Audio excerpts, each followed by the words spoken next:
we're going to look at some translations. So first I'm just going to build a little, I don't know, shape right here. So it's just a funky little polygon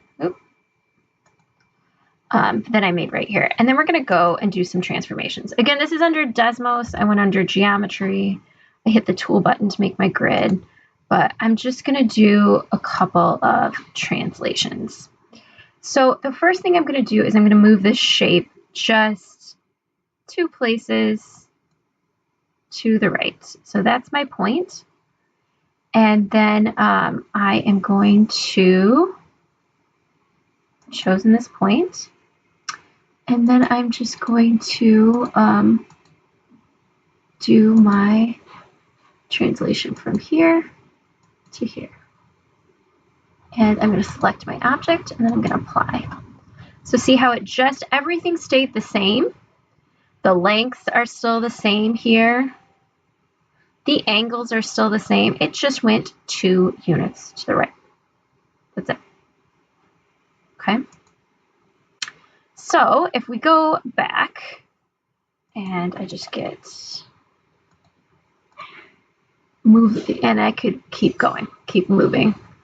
But if I go back, and instead of going 2 units to the right, I'm going to do a translations, which is, say, 3 units to the left.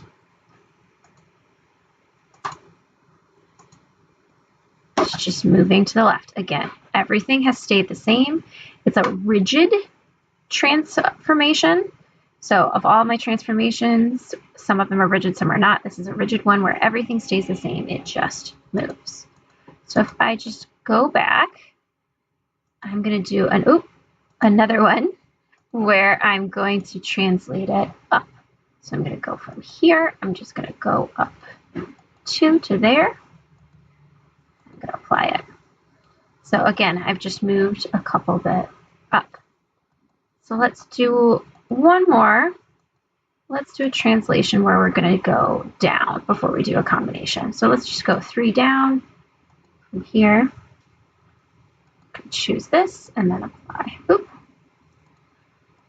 I went the wrong way because I didn't choose it right. So here's my translation. I'm going to choose this point.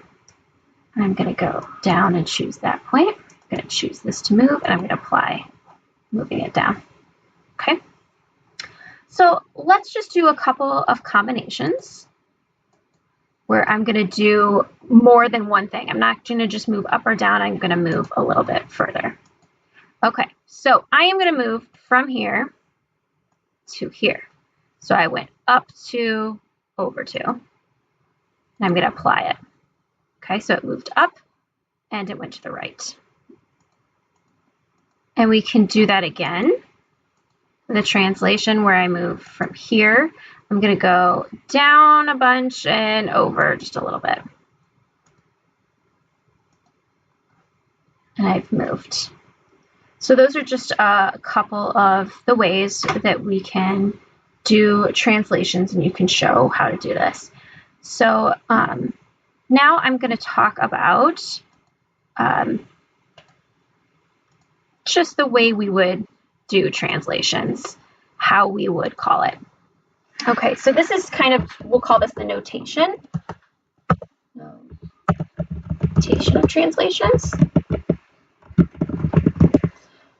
So we have x plus or minus something. I'm just going to call it plus a. And then we would have y plus or minus something. I'm just going to call it b.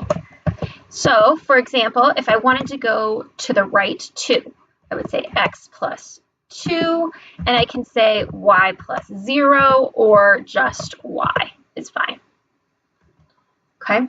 If I am moving it to the left, x minus 1, for example, comma, y. Again, I can just leave it without a plus or a minus. If I want to go up, I could just do x, comma, y plus 1. If I want to go down, I could say x, comma, y, I don't know, y that is a capital Y, minus 5, for example. Okay, all kinds of different ways to do it. And you could do a combination. You could have x plus 2, which means you went 2 to the right. And then you could have y minus 3, and you went 3 down. Okay, all different ways of doing that notation. Plus for x means right. So we might want to write that down. Plus for x means go to the right.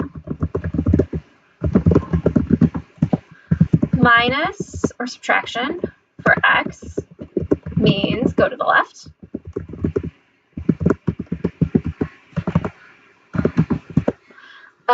Plus for y means going up. Minus for y means going down.